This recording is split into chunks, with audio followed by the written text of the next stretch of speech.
ಅದಕ್ಕೆ ಅರ್ಹಳ್ಳಿ ದಿನ ಅದು ನಮಗೆ ನಡೆಸಬೇಕಾಗಿದೆ. ಅದು ನನಗೆ ತುಂಬ ಎಲ್ಲರಿಗೂ ಅವಕಾಶ ಸಿಗಲ್ಲ.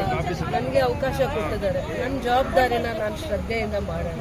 ಅದರಲ್ಲಿ ತೃಪ್ತಿ ಇರಬೇಕು. ನನಗೆ ಈ ಕೆಲಸದಲ್ಲಿ ತೃಪ್ತಿ ಇದೆ. ನಾನು ಏನು ಕೆಲಸ ಮಾಡ್ತಾ ಇದ್ದೀನಿ ಅದರಲ್ಲಿ ನಾನು ಶ್ರದ್ಧೆಯಿಂದ ಮಾಡಿದ್ರೆ ಯಾವತ್ತಾದರೂ ಒಂದಿನ ನನ್ನ ಕೆಲಸನೂ ನನ್ನ ಪರಿಶ್ರಮನೂ ಮುಗಿಸ್ತಾರೆ.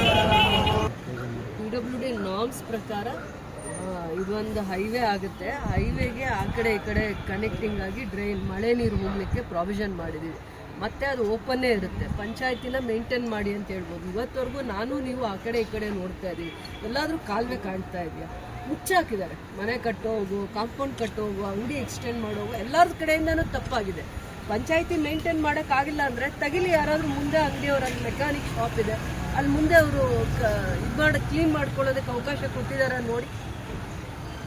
ಒಬ್ಬರದೇ ತಪ್ಪಂತ ಬ್ಲೇಮ್ ಮಾಡಿದಾಗ ಅರ್ಥ ಇಲ್ಲ. ಪಂಚಾಯತಿ ಕಲ್ ತೆಗೆದು ಕ್ಲೀನ್ ಮಾಡಿಲ್ಲ ಅಂತಂದಾಗ ಅರ್ಥ ಇಲ್ಲ. ಇಷ್ಟು ವರ್ಷನೂ ಒತ್ತುವರಿ ಆದಾಗ ಅಂಗಡಿ ಮುಂದೆ ಎಕ್ಸ್ಟೆಂಡ್ ಮಾಡ್ಕೊಂಡಾಗ ಇದನ್ನು ಸರಿಯಾದ ರೀತಿ ವ್ಯವಸ್ಥಿತವಾಗಿ ಮೇಂಟೈನ್ ಮಾಡಿಲ್ಲ. ಇವಾಗ ಇದು ಕನೆಕ್ಟಿಂಗ್ ರೋಡ್. ಸ್ಕೂಲು, ಕಾಲೇಜು, ಬೇತ್ಮಂಗ್ಲ ಟೌನ್ಗೆ ಬರೋರು ಆ ಕಡೆಯಿಂದ ಈ ಕಡೆ 7-8 ಪಂಚಾಯತಿಗೆ ಕನೆಕ್ಟಿಂಗ್ ರೋಡ್ ಆಗಿದೆ. ಅದಕ್ಕೆ ಇದು ಬರೀ ವಿಲೇಜ್ ರೋಡ್ ಆಗಿ ಉಳ್ಕೊಂಡಿಲ್ಲ. ಇದು PWD ರೋಡ್ ಆಗಿದೆ. ಅದಕ್ಕೆ ಎಲ್ಲಿಂದ ಎಲ್ಲಿವರೆಗೂ ಅಂಗಡಿಗಳಿದಾವೆ ಅಲ್ಲಿವರೆಗೂ ನಾವು ಡ್ರೈನ್ನ ಪ್ರಾವಿಷನ್ ಮಾಡಿದ್ವಿ. ಮಾರ್ಕಿಂಗ್ ಮಾಡಿ ಅವರಿಗೆ ಇನ್ಫಾರ್ಮ್ ಕೂಡ ಮಾಡಿದ್ದಾರೆ. ಕೆಲಸ ಮಾಡೋದು ಒಂದೇ ಬಾಕಿ ಇರುತ್ತೆ. ಕೆಲಸ ಮಾಡಿದ್ಮೇಲೆ ಮತ್ತೆ ಇವ್ರು ಕಸ ಹಾಕಲ್ಲ ಅಂತ ಒಪ್ಕೊಳ್ಳಿ ನೋಡೋಣ. ಎಲ್ಲ ಅಂಗಡಿಗಳವರು ಪಂಚಾಯತಿಗೆ ಹೇಳಿ ನೀಟಾಗಿ ಇಟ್ಕೋತೀವಿ ಅಂತ ಹೇಳಿ ನೋಡೋಣ. 1 ಕೋಟಿದಲ್ಲ 2-3 ಕೋಟಿ ರೋಡ್ ತರ್ತೀವಿ. ರೋಡ್ ಹಾಕಿದ ತಕ್ಷಣ ಮರ್ತೋಗ್ತಾರೆ ತಕ್ಷಣ. ಮಳೆ ಬಂದಾಗ ಅಷ್ಟೇ ಜ್ಞಾಪಕ ಬರುತ್ತೆ. ಯಾರು ತಪ್ಪು ಅಂತಲ್ಲ, ಎಲ್ಲರದು ತಪ್ಪಿದೆ. ಕೆಲಸ ಮಾಡದೇ ಇರೋರದೇ ಅಲ್ಲ, ಯಾರು ಕಸ ಹಾಕಿರ್ತಾರೆ ಅವ್ರನ್ನೆಲ್ಲ ತಪ್ಪು. ಒಂದು ನಗರನ ನೀಟಾಗಿ ಇಟ್ಕೋಬೇಕಂದ್ರೆ ಪ್ರತಿಯೊಬ್ಬ ವ್ಯಾಪಾರಿಗೂ ಅಲ್ಲಿರೋ ಸ್ಥಳೀಯರದು ಜೊತೆಯಲ್ಲಿ ಪಂಚಾಯತಿಯವ್ರದ್ದು 3 ಜನದ್ದು ಜವಾಬ್ದಾರಿ ಆಗುತ್ತೆ. ಪಂಚಾಯತಿಯವ್ರನ್ನ ಬೈಯೋಣ ಯಾಕೆ ಮೇಂಟೈನ್ ಮಾಡಿಲ್ಲ ಅಂತ. ಆದರೆ ನೀಟಾಗಿ ಇಟ್ಕೊಳ್ಳೋ ಅಂಥ ಜವಾಬ್ದಾರಿ ಬಂದಾಗ ಸ್ಥಳೀಯವಾಗಿರೋ ವ್ಯಾಪಾರಿಗೂ ಆಗಿರುತ್ತೆ, ಯಾರು ಮನೆ ಎಲ್ಲ ಇರುತ್ತೆ ಅವರು ಕೂಡ ನೀಟಾಗಿ ಇಟ್ಕೊಳ್ಳೋ ಅಂಥದ್ದು ಮಾಡಿದಾಗೇ ಇವೆಲ್ಲ ನಾವು ಸುಧಾರಣೆ ಮಾಡೋಕ್ಕಾಗುತ್ತೆ. ಒಬ್ಬನ್ನ ನಾವು ಮಾಧ್ಯಮದ ಮುಂದೆ ಬಂದು ಬೈಯೋದ್ರಿಂದ ಏನೂ ಬದಲಾವಣೆ ತರೋಕ್ಕಾಗಲ್ಲ. ಬರುತ್ತೆ ಅನುದಾನ, ಅವ್ರಿಗೂ ಇಷ್ಟ ಬಂದಂಗೆ ಕೆಲಸ ಮಾಡೋಕ್ಕೆ ಯಾರನ್ನೂ ಬಿಟ್ಟಿಲ್ಲ. ರೋಡ್ ಆಗಲಿ ಡ್ರೈನ್ ಆಗಲಿ ಯಾರನ್ನೂ ನಾವು ಬಿಟ್ಟಿಲ್ಲ. ಕೆಲಸನೇ ತೊಗೊಂಡಿದ್ದೀವಿ. ಆದರೆ ಇವ್ರು ತೋರಿಸೋ ಥರ, ಇವ್ರು ಹೇಳೋ ಥರ ಇಲ್ಲಿ ನಡೆದಿಲ್ಲ. ನಾನು ಆ ಕಡೆನೂ ಕಾಲುವೆ ಕಾಣ್ತಾ ಇಲ್ಲ. ಇಲ್ಲಿ ಕಾಣ್ತಾ ಇದೆ. ನನಗೆ ತೋರಿಸಿ ಕಾಲುವೆ ತೋರಿಸಪ್ಪ, ಚರಂಡಿ ತೋರಿಸು ನೀನು. ಅದು ಯಾವ್ದು ತೋರಿಸು. ವ್ಯಾಪಾರಿಗಳೆಲ್ಲ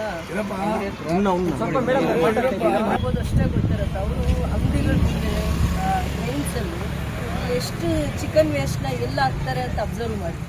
ವ್ಯಾಪಾರಿಗಳು ಅವರು ಅಂಗಡಿದು ವೇಸ್ಟ್ ಎಲ್ಲ ಎಲ್ಲ ಹಾಕ್ತಾರೆ ಅಂತ ನೋಡಿ. ಅವ್ರ ಮನೆ ನೀಟಾಗಿರ್ಬೇಕು, ಅವ್ರ ಮನೆ ಮುಂದೆ ನೀಟಾಗಿರ್ಬೇಕು. ಆದರೆ ಎಲ್ಲಿ ಡ್ರೈನ್ ಇದೆ? ಪಂಚಾಯತಿಯಿಂದ ಈ 10 ವರ್ಷದಲ್ಲಿ ಡ್ರೈನ್ ಮಾಡಿಸ್ಕೊಂಡಿದ್ದಾರ?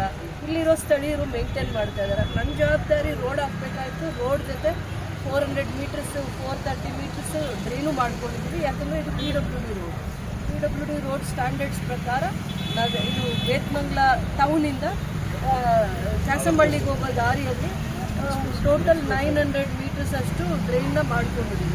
ಎಕ್ಸ್ಪ್ರೆಸ್ ಹೈವೇವರೆಗೂ ಕನೆಕ್ಟ್ ಆಗೋವರೆಗೂ ಡ್ರೈನ್ ಮಾಡ್ಕೊಂಡಿದ್ದೀವಿ. ಮಾರ್ಕಿಂಗ್ ಮಾಡಿರಲಿಲ್ಲ, ಅದಕ್ಕೆ ಸ್ವಲ್ಪ ನಿಧಾನ ಆಯಿತು. ರೋಡ್ ಮಾಡಿದ್ದಾರೆ, ಡ್ರೈನು ಮಾಡ್ಕೊಂಡಿಲ್ಲ. ಈಗ ಡ್ರೈನ್ ಮಾಡ್ಕೋತಾರೆ. ಆದರೆ ಇಲ್ಲಿನ ಸ್ಥಳೀಯವಾಗಿ ಏನು ಸಮಸ್ಯೆ ಆಗಿದೆ ಅಂದರೆ, ಇಷ್ಟು ವರ್ಷಗಳ ಕಾಲ ಪಂಚಾಯತಿದು ಇದಿದ್ರೆ, ಕಾಲುವೆ ಇದ್ದರೆ ಅಥವಾ ಡ್ರೈನ್ ಇದ್ದರೆ ಅದನ್ನು ಸರಿಯಾದ ರೀತಿ ವ್ಯವಸ್ಥಿತವಾಗಿ ಮೇಂಟೈನ್ ಮಾಡ್ಕೊಂಡಿಲ್ಲ. ಇಲ್ಲ, ಪ್ರತಿ ಅಂಗಡಿ ನೀಟಾಗಿರೋ ಕಸ ಎಲ್ಲ ಎತ್ಕೊಂಡ್ಬಂದು ಡ್ರೈನಲ್ಲೇ ಎಲ್ಲೆಲ್ಲಿ ನಾನಿವತ್ತು KGF ಇಂದ ಅದನ್ನೇ ನೋಡ್ಕೊಂಡು ಬರ್ತಾ ಇದ್ದೀನಿ. ಮಳೆ ಬರುತ್ತೆ, ಇದೆಲ್ಲ ಕ್ಲೀನ್ ಮಾಡಿಸ್ಬೇಕು ಅಂತ ಏನು ಕೆಲಸ ಮಾಡ್ತೀವಿ.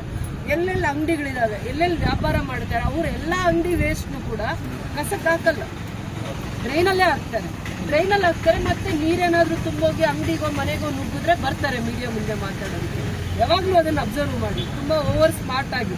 ಆದರೆ ಅವ್ರದ್ದು ತಪ್ಪು ಅಂತಲ್ಲ, ಎಲ್ಲರೂ ಅದೇ ಮಾಡ್ತಾ ಇದ್ದಾರೆ. ಪ್ರತಿಯೊಬ್ಬರು ಕೂಡ ಈಗ ರೋಡು ನೀಟಾಗಿ ಇಟ್ಕೊಳ್ಳಿ. ನಿಮ್ಗೆ ಇದನ್ನು ಇವಾಗ ನಾವು PWD ಡ್ರೈನ್ ಮಾಡ್ತೀವಿ, ಅದಕ್ಕೆ ಸ್ಲ್ಯಾಬ್ಸು ಹಾಕ್ತೀವಿ.